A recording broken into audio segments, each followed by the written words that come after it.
Assalamualaikum warahmatullahi wabarakatuh. Hai, selamat pagi. Bagaimana kabar kalian? Baik? Alhamdulillahirrahmanirrahim. Hari ini kita akan belajar fisika tentang gerakan roda-roda sporos. Tapi sebelum itu, mari kita mulakan. Sebelum itu, marilah kita mulakan pembelajaran hari ini dengan berdoa. Dengan harapan semoga ilmu yang kita pelajari hari ini dapat bermanfaat untuk agama dan fitini wa dunya wal akhirah. Amin ya rabbal alamin.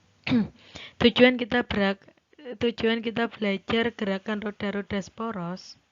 Tujuannya adalah agar kalian sama-sama tahu bahwa yang namanya roda-roda itu bergeraknya mengikuti dengan hukum-hukum fisika yang ada.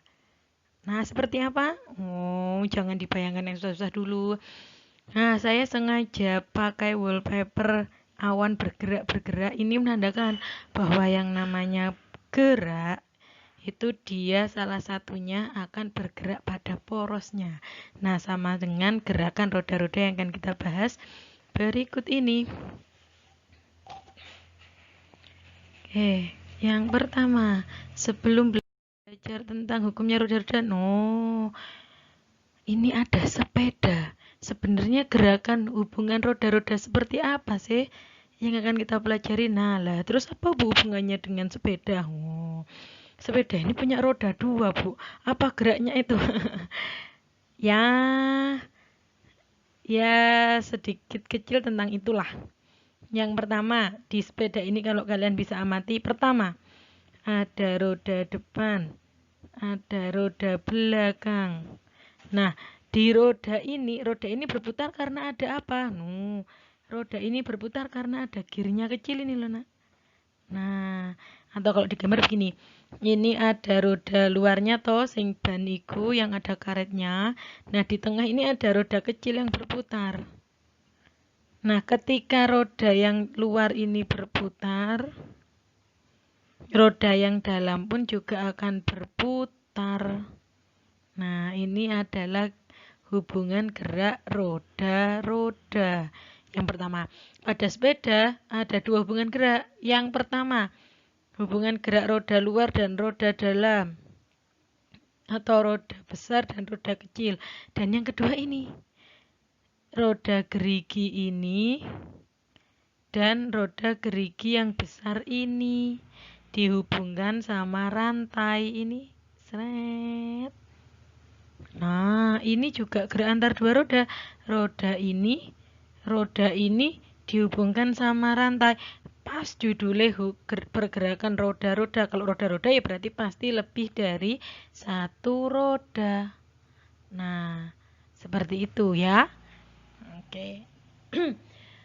Di pergerakan roda-roda ini kita akan belajar tentang tiga hubungan roda. Yang pertama, sesumbu atau biasa juga disebut dengan seporos. Intinya ada dua roda luar, ada roda kecil dalam. Nah, ini namanya adalah roda-roda sesumbu atau roda-roda seporos. Kedua, ini ada roda kecil dan roda besar sandingan nempel. Nah, ini namanya bersinggungan. Nanti yang ketiga yang kita pelajari adalah roda kecil, roda besar dihubungkan dengan rantai atau dengan tali. Nah, tiga hal ini yang akan kita pelajari bersama-sama pada hari ini. Oke. Selanjutnya, pertama, kita akan belajar tentang gerak roda-roda sesumbu. Ada roda besar luar dan ada roda kecil di dalam. Nah, contohnya ban sepeda tadi. Luar, dalam, ono ruji-rujine. Nah, ketika roda luarnya bergerak, maka otomatis roda dalamnya juga bergerak. Nah, ini tunduk pada beberapa aturan. Aturan yang pertama adalah arah putar roda A dan roda B sama. Jadi, Kalau roda luar, roda B ini bergerak searah jarum jam, maka roda A juga bergerak searah jarum jam. Tidak mungkin dia berkebalikan. Nah, karena dia satu poros atau satu sumbu, maka nilai kecepatan sudut roda A, nilainya besarnya akan sama dengan kecepatan sudut roda B. Nah, tadi kan searah nih, seret.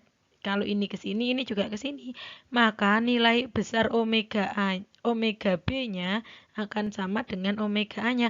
Jadi mundak cepet rodanya di luar, roda di dalamnya juga semakin cepat. Begitu juga sebaliknya. Pada gerak roda-roda sesumbu berlaku persamaan. Karena tadi nilainya omega A kan sama dengan omega B. Sedangkan omega itu adalah VA per RA.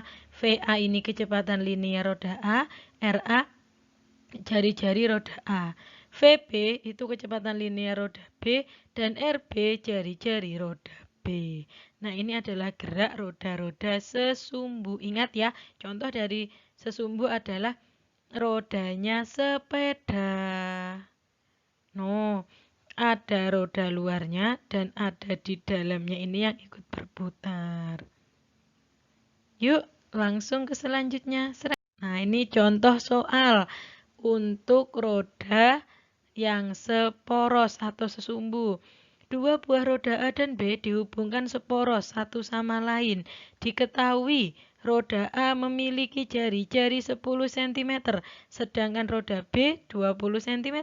Jika roda A berputar dengan kecepatan 60 rpm atau radian per menit, maka tentukanlah kecepatan sudut dan kecepatan linear kedua roda. Nah, solusinya diketahui tadi RA-nya 10 cm, kalau jadikan meter jadi 0,1 meter. RB-nya 20 cm, jadikan meter jadi 0,2 meter. Roda B berputar dengan kecepatan 60 rpm, radian per meter.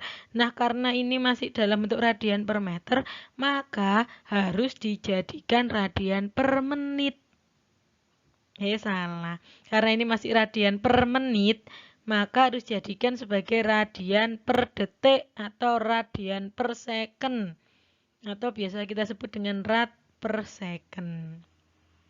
1 rpm itu sama dengan 2pi per 60 radian per second. 2pi ini dia menandakan bahwa 1 kali putaran. Itu kan 2pi. Ampun, nggih. Nah, jika tadi roda B berputar dengan kecepatan 60 rpm, radian per menit, maka untuk menjadikan detiknya gimana, Bu? Nah, tinggal 60 rpm sama dengan 60 dikali 2pi per 60 radian per second. Jadi, kecepatan sudut roda B sama dengan 2pi radian per second. Nah, karena tadi yang ditanyakan berapa kecepatan sudut dan kecepatan linear kedua roda, yang roda B sudah ketemu nih. Nih, sudah 2pi radian per second. Ya sudah nggih 2pi radian per second. Nah, sekarang tinggal nyari yang A. Pertama, cari kecepatan sudut roda A. Karena roda A dan roda B dihubungkan seporos, maka otomatis kecepatan sudutnya nilainya sama. Omega A sama dengan omega B.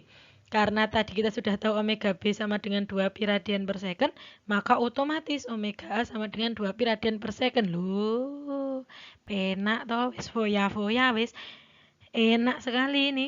Sebenarnya konsep dari roda-roda gerak hubungan roda-roda itu gampang sekali. Kalau dia rodanya sesumbu atau seporos, maka yang sama adalah kecepatan sudutnya. Oke, sekarang yang kedua, cari kecepatan linearnya gimana, Bu? VA sama dengan omega A kali RA. Kita tahu omega A sama dengan 2pi kali tadi RA-nya 0,1 meter. Nah, jadilah VA sama dengan 0,2pi radian per second. Begitu pula dengan kecepatan linear roda B.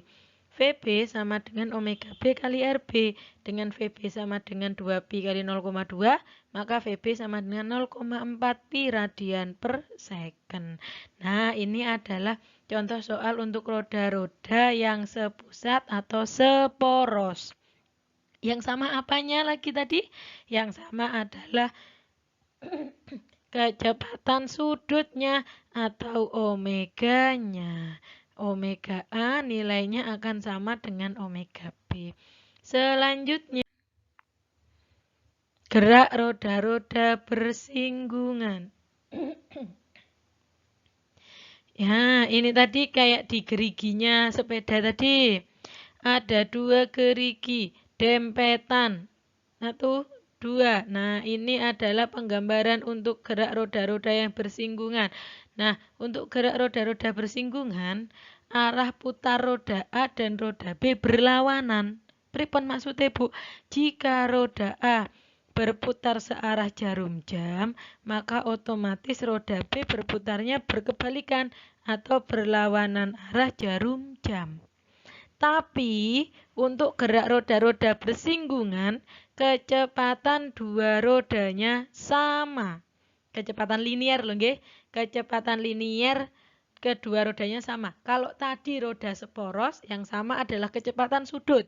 Kalau dia tidak seporos dan bersinggungan, maka yang sama adalah kecepatan linier.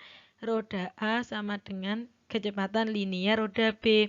Maka berlaku persamaan, VA sama dengan VB, omega A kali RA sama dengan omega B kali RB. Dengan VA kecepatan linier A, VB kecepatan linier B, omega A kecepatan sudut A, RA jari-jari A, omega B kecepatan sudut B, dan RB jari-jari roda B. Oke, ingat, ting, ting. Kalau pada roda yang poros atau sepusat yang sama adalah kecepatan sudut.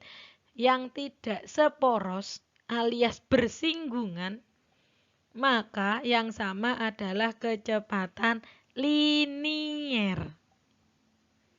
Oke, selanjutnya. Nah, ini dia contoh soal.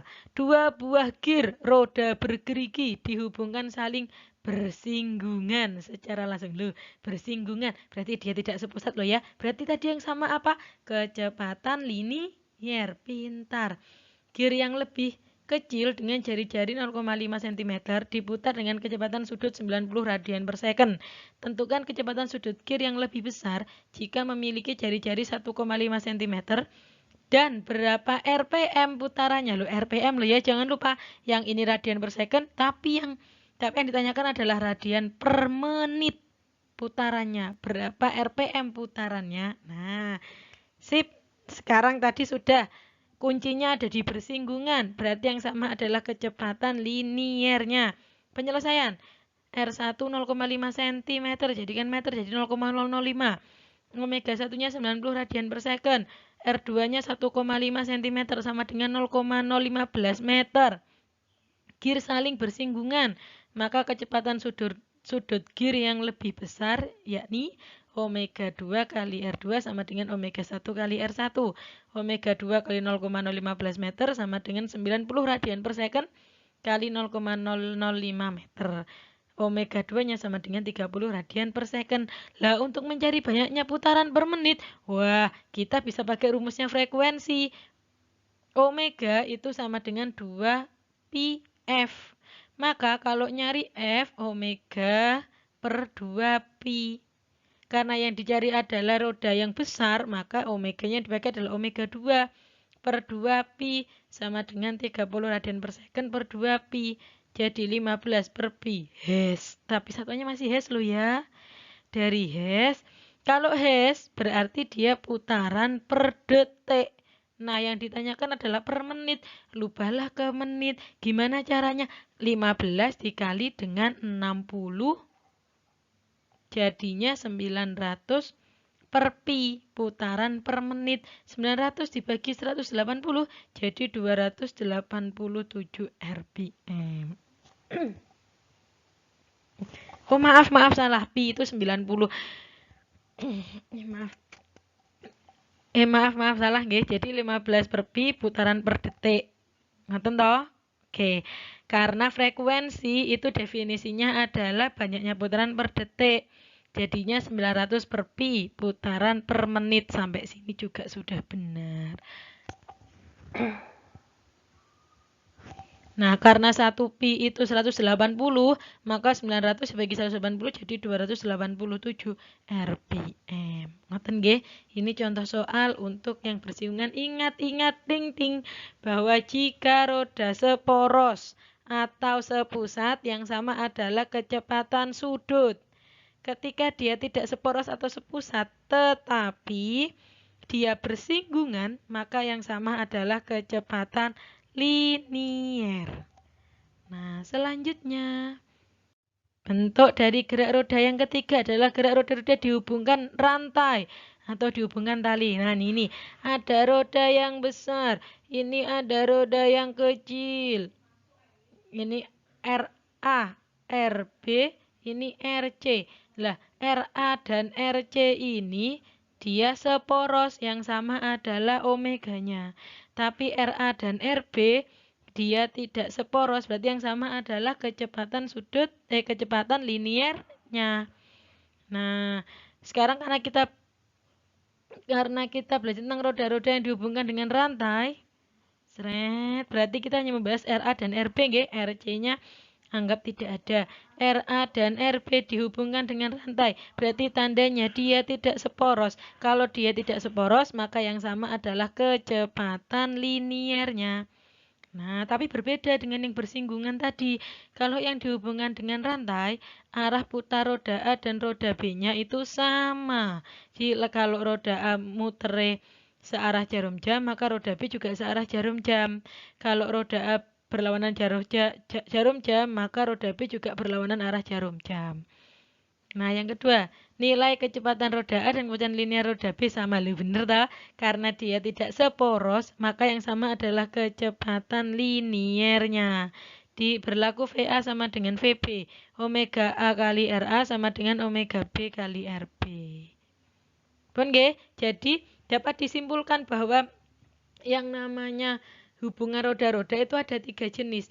Ada 2 jenis saja sebenarnya dia, seporos dan tidak seporos. Kalau seporos atau tengah-tengah podo, maka yang sama adalah kecepatan sudutnya. Kalau dia tidak seporos, yang namanya tidak seporos saja ada 2 jenis, ada bersinggungan dan ada dihubungkan dengan tali atau rantai, maka yang sama adalah kecepatan liniernya. Nah, sekarang contohnya. Contoh soal roda-roda dihubungkan oleh rantai. Sebuah sepeda memiliki gear depan dengan jari-jari 15 cm dan diputar dengan kecepatan sudut 100 radian per second. Agar gear belakang bergerak dengan kecepatan sudut 200 radian per second, tentukan panjang jari-jari gear belakang sepeda tersebut. Penyelesaian, R1-nya 15 cm jadi 0,15 meter. Omega 1-nya 100 radian per second, omega 2-nya 200 radian per second. Untuk mencari panjang jari-jari gear belakang sepeda, kita dapat menggunakan persamaan. Karena dia gear depan, gear belakang dihubungkan dengan, karena gear roda depan dan gear roda belakang kan memang dihubungkan dengan rantai atau kalau di sepeda. Nah, karena dia dihubungkan dengan rantai, maka yang sama adalah kecepatan liniernya. Di V2 sama dengan V1. V2 itu omega 2 kali R2 sama dengan omega 1 kali R1. 200 radian per second kali R2 sama dengan 100 radian per second kali 0,15 meter. Jadinya R2-nya sama dengan 0,075 meter atau sama dengan 7,5 cm. Nah, ini adalah slide terakhir dan pembahasan terakhir kita hari ini. Saya ingatkan kembali, ingat-ingat ting-ting bahwa yang namanya hubungan antar dua roda itu ada 2 jenis. Ada sepusat atau seporos dan ada tidak sepusat atau tidak seporos. Yang sepusat atau seporos itu yang sama, cirinya adalah tengahnya bodoh, tengah-tengahnya sama, ada 2 roda yang berputar pada satu poros yang sama. Nah, yang sama, jika 2 roda itu berputar pada satu poros yang sama, maka nilainya yang sama itu adalah kecepatan sudutnya atau omeganya. Ngoten nggih. Tapi ketika roda itu tidak seporos, maka ada dua kemungkinan. Dia bisa bersinggungan utawa dempetan, atau bisa juga dihubungkan dengan tali atau rantai. Nah, ketika dia berdempetan atau dihubungkan tali dengan rantai, maka yang sama adalah kecepatan liniernya. Seperti itu, nggih. Nah, itu adalah kesimpulan pembelajaran kita hari ini. Semoga pembelajaran kita hari ini bisa bermanfaat. Monggo silahkan diulang-ulang lagi videonya jika memang belum mengerti. Saya yakin kalian bisa jika kalian mau belajar. Fisika itu mudah. Jika kalian bisa membayangkan dan kalian terus mau belajar. Nah, mari untuk hari ini cukup sekian. Sampai berjumpa di kesempatan berikutnya. Wassalamualaikum warahmatullahi wabarakatuh.